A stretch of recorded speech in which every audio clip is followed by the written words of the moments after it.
नमस्कार दोस्तों, मैं देवराज और आपका मेरे चैनल इंग्लिश स्टडी लवर्स में आपका स्वागत है। दोस्तों, आपको पता है कि पिछली क्लास के अंदर मैंने प्रपोजिशन इन फ्रंट ऑफ का प्रयोग कराया था और आज हम प्रपोजिशन अराउंड और राउंड को कवर करने जा रहे हैं।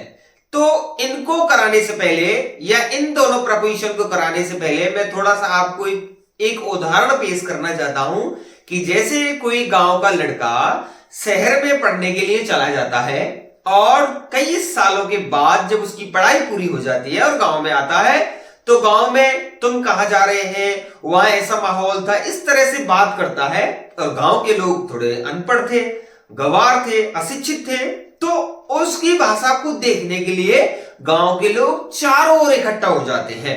क्या हो जाते हैं? चारों ओर इकट्ठा हो जाते हैं और प्रत्येक लोग झांक के यूं देखते हैं कि ये क्या बोल रहा है, ये क्या बोल रहा है, इस तरह से प्रतिक्रिया करते हैं।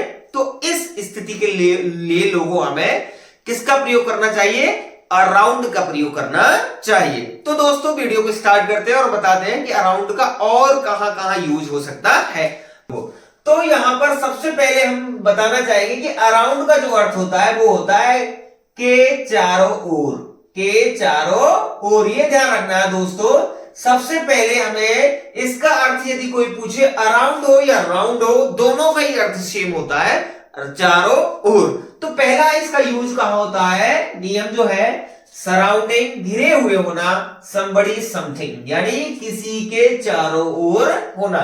यानी मैंने बताया था कि कोई व्यक्ति शहर से 10 साल बाद गांव में आया है तो वह शहरी भाषा में बात कर रहा है कि उस शहर में ये था, वहां के लोग इस तरह से थे, यानी अगर मगर की बात कर रहा है। तो गांव के जब लोग इस तरह की भाषा सुनते हैं थोड़ा अटपटा महसूस होता है, तो उसको भौचक के तरीके से देखते हैं कि ये बोल क्या रहा है। तो इस तरीके से लोग यहाँ इकट्ठा हो गए, यहाँ इकट्ठा हो गए, यहाँ इकट्ठा हो गए, चारों ओर इकट्ठा हो जाते हैं। तो इस स्थिति में दोस्तों अराउंड का ही प्रयोग किया जाता है। एग्जाम्पल के माध्यम से समझना चाहेंगे। There is fencing. फेंसिंग भी बहुत अच्छा शब्द है। फेंसिंग का अर्थ होता है बाड़ लगाना। गांव में, शहर की तो मैं बात नहीं कर रहा हूं, गांव में बहुत बदमाश बच्चे होते हैं। वो क्या करते हैं? खेतों पर जाते हैं और दूसरे खेत वाले ने अपने खेत में चाहे मटर बो रखी है, मूंगफली लगा रखी है या कोई फल या सब्जी वगैरह कोई बो रखी है, तो उसमें गांव के लोग बदमाश होते हैं तो वो तारबंदी कर देते हैं। गांव में इस तरीके से तारबंदी कर देते हैं खेत की। तो लेकिन गांव के तो बहुत ज्यादा बदमाश एक्सपर्ट होते हैं अपने आप में। वो क्या करते हैं?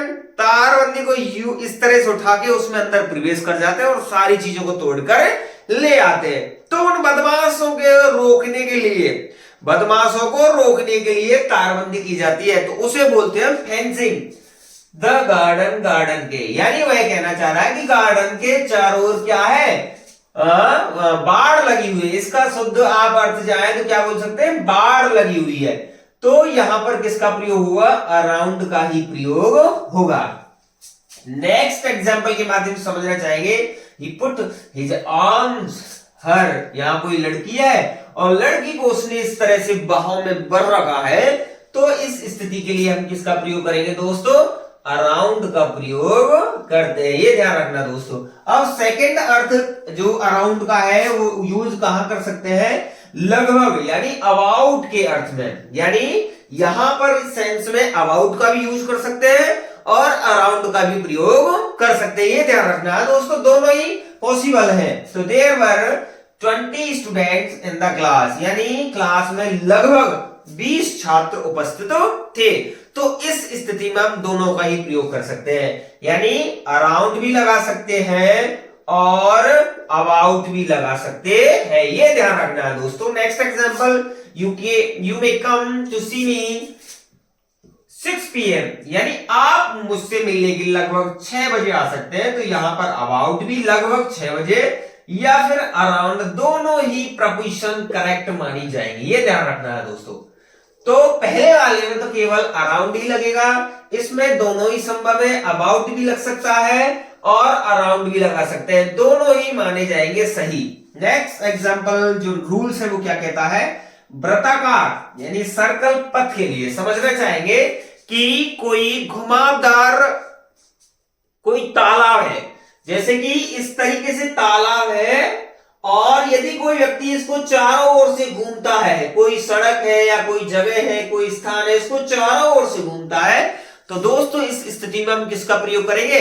अराउंड का ही प्रयोग करते हैं, ये ध्यान रखना। Around the gate, around the pond, around the river, इस तरीके से हमें यूज कर सकते हैं। एग्जाम्पल के माध्यम से समझना चाहेंगे। दे वॉक्ड द लेक, लेक माने क्या होता है दोस्तों? झील होती है, यानी कोई झील है उसके चारों ओर वे क्या कर रहे थे? घूम रहे थे। तो इस स्थिति में हम दोस्तों किसका प्रयोग करेंगे? अराउंड का ही यूज करते हैं। ये तो बहुत ही फेमस एग्जांपल है। द अर्थ मूव्स द सन, यानी जो पृथ्वी है वो सूरज की क्या करती है? चारों ओर चक्कर लगाती है, घूमती है, परिक्रमा करती है। तो इस तरीके से हम किसका प्रयोग करेंगे? अराउंड का ही प्रयोग करते हैं। ये बहुत ही फेमस एग्जांपल है, कई बार एरर भी पूछी जाती है। अब यहां पर अराउंड द सन। तो मैं दोस्तों आशा करूंगा कि आज की वीडियो आपको बहुत ही अच्छी लगी होगी। यदि अच्छी लगी है तो हमारी वीडियो को लाइक कर दें, वीडियो को शेयर कर दें, और यदि आप हमारे चैनल पर पहली बार आ रहे हैं तो हमारे चैनल को सब्सक्राइब जरूर कर दें। और यदि आपको किसी भी प्रकार की कोई भी समस्या है तो हमें अपना जो क्वेश्चन है वो कमेंट में बताएं। धन्यवाद।